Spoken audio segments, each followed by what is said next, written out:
Welcome back in, ERB Sports fans. In this video, we are going to just talk about cards. We're not going to open any cards, but we're going to talk about card comps. Specifically, what determines a correct comp? Now, many of you might be wondering, where am I going with this? Well, I listen to podcasts sometimes. One of them is a Monday and Thursday podcast. For those of you who are on Apple phones, you know that Sports Card Nonsense typically does a podcast every Monday and Thursday. Now, Mike and Jesse, Mike more so than Jesse, very opinionated. Gotta love him. He has quite an opinion. They have a guest on from time to time. And last week on, I believe it was Thursday, they had, obviously the NBA Finals had just ended, but they had a guest, Alex Giaimio. I think that's correct. Giaim. Alex Giaimio, who apparently was the voiceover during the Golden Netflix series. And they were talking about people in the card hobby, where's the market going from here? And Alex had something very interesting to say. She said, and I don't have it written down, but try to quote it the best I can. We need more people in the hobby to correct the comps. And it got me thinking, well, let me think here. So you work for Golden. Golden was the site that sold 2 Michael Jordan PSA 10s for $738,000 during the height of the market. People started waking up and saying, this is a little bit odd. I think these cards are overvalued. So the comps started to go down. But did what Alex say by saying we need to correct the comps, or by having more people in the hobby, it will correct the comps? Did she say the quiet part out loud? I think she did. I think she was basically saying the underlying feeling that the Goldens of the world, the Heritage Auctions of the world, the Pristine Auctions, the Jeff Wilsons, the list goes on and on. Nat Turner, Michael Rubin, David Liner. They think the comps for the market we are currently in are incorrect. Now, if you're an owner of a card and you paid for it during the last couple of years, you probably paid too much for it. Not always the case, but if it's for you and your collection, so what? As long as you don't feel like you broke the bank, you're having fun with it. Maybe you got it locked away somewhere. Maybe you got it displayed. Maybe it's nostalgic. Who knows? But did what Alex say about correcting the comps or making the comps, I guess, correct again, say the quiet part out loud and basically tip the hand of what every single person that I just mentioned wants to happen in the hobby? Now, a rising tide lifts all boats. By all means, if that's what happens, then if you guys are holding cards that you've lost money on, you'll be made whole. But I think what we have here is a very top-heavy market. And I think they need to say that, and they need that to happen because they're holding a lot of high-end stuff. And Golden stands to benefit a lot from selling high-end stuff. And they need those comps really high to get their commission. When you sell 2 PSA 10 Michael Jordans for probably a buyer's premium of, $150,000, that's good business. I mean, that's a good salary for somebody for a year. Probably 2 people, depending on what kind of job you have. So it is in their best interest to see the market improve and go back up. Now, where am I going with this? I would say, by them saying the quiet part out loud, it makes me more of a skeptic. It makes the average skeptic more of a skeptic. It makes the people like me, who I would consider myself not really a watchdog in the hobby, but I like to call people out from time to time when I see where they're going with things. And it made me want to make this video right now talking about what constitutes a correct comp. I don't know. I mean, it's really in the eye of the beholder, right? But when interest level goes up in the hobby, does that automatically mean that the comps that we saw over the height of the pandemic will automatically go back up to where Goldin wants them to be? I don't think so. I mean, you're not going to get new entrants to the market on the low ends, buying product from Topps and Fanatics and Panini, if they still exist. You're not going to get people like that interested in a Michael Jordan card. And you're sure as hell never going to get them interested in a Michael Jordan card if you never give them the opportunity to have the significant uptick in value and valuation to sell out of a lot of cards at the highest point in the market to then acquire a card like that. So, yeah, call me a skeptic. I just don't see it happening. I don't see the market going back ever to where it was, and I don't think that's a bad thing. You can say all you want that the comps are incorrect, that the comps need to be corrected, the comps need to be made whole again. I don't think so. I think I'd like to see an uptick in interest in the hobby, but the comps remain relatively competitive, because that's good for everybody.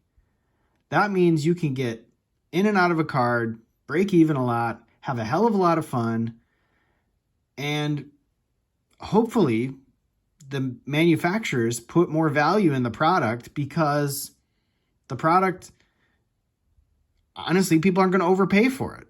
So they're going to have to justify the price they're paying for it, and they're going to have to chalk a little bit more value in the product to keep that many people interested in buying said product.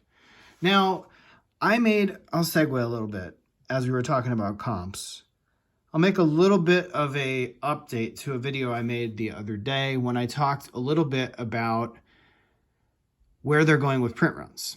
And I would say one thing we're not all independently wealthy. We don't have endless sums of money that we can just stick into a black hole. Now, I open a lot of cards. I've got a lot of cards in front of me, a lot of them off camera that you can't see. Give you guys a little, I open a lot of cards. I sell a lot of cards too.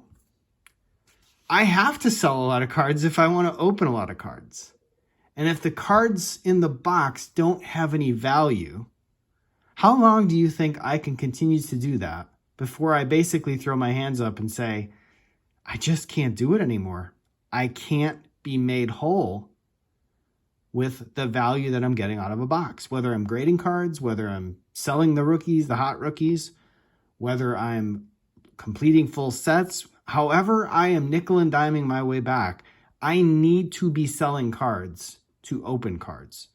And so with Fanatics trying to 10x the hobby, whatever you want to call it, they can only go so far with a print run before they have diluted the value, if they haven't already done so, where they have diluted the value to the point where the average collector and hobbyist cannot sustain the level of purchasing that they have been doing unless they're able to sell cards and sort of make their money back. And when you dilute the value of the box, that's just not going to happen. And I talked to Brett a lot, and he's going to probably buy some Series 2 retail, but he's not going to buy any hobby. And he's not going to buy a lot of other products. He barely bought any Topps Chrome last year. The guy would have bought a ton of Topps Chrome. They botched the product, but still, quality control was bad. The rookie checklist was bad. The price point was high, and he said no. And so I went and I did an estimate of some of what I think Brett did during the point when he was ripping all that product on Update. And I think at one point he said he had ripped maybe 800 hanger boxes, I think, maybe. Maybe that's an overestimation. Maybe 400. We'll call it 500 to be even. If his price point was $11 on all of those hanger boxes, he ripped about $5,500 in hanger boxes. They need $5,500 in sales on every release. When you dilute Series 1, you're not going to get $5,500 in sales like you did on Update, like you would in years past. And so I think Fanatics, Topps, if you're listening, you guys are going about this all the wrong way. You need people like Brett to exist to buy a lot of product, to be able to give people a big enough glimpse of a sample size so that people will want to buy the onesie twosie box they see at a Walmart or a Target or a Walgreens. And I just hope that we're not headed to a place in the hobby where you dilute the value of retail and hobby so much so with some of these paper products that it literally drives people away. Now, we'll probably find other products to open. We'll find Topps Chrome Sapphire. We'll find Optic. We'll find Stadium Club Chrome. Maybe we should have been opening that anyway and staying away from the paper-based product. But the paper-based product is the base of the hobby for a reason. It's the entry-level product for everybody. And you're not going to have repeat customers if you give them no value, if you give them no opportunity to earn a little bit of their money back, if you give them no fighting chance to get a card graded now and again because the quality's good. And so with all of that being said, to tie it all together in this video as we're approaching 11 plus minutes, what defines a correct comp? Well, the market decides that. And the market decides what's valuable and what's not valuable. So you can try to grow the hobby from the printing more product perspective, from raising the prices, from trying to say you need more people in the hobby so we can correct these incorrect comps. But if you go too fast too soon, you will drive people away. You're already doing it. Brett didn't purchase $5,000 worth of Series 2. He sure as heck, well, he purchased some jumbos of Series 1, but he sure as heck won't purchase $5,000 worth of Series 2. And probably won't purchase $5,000 worth of Update or Chrome unless the value's there.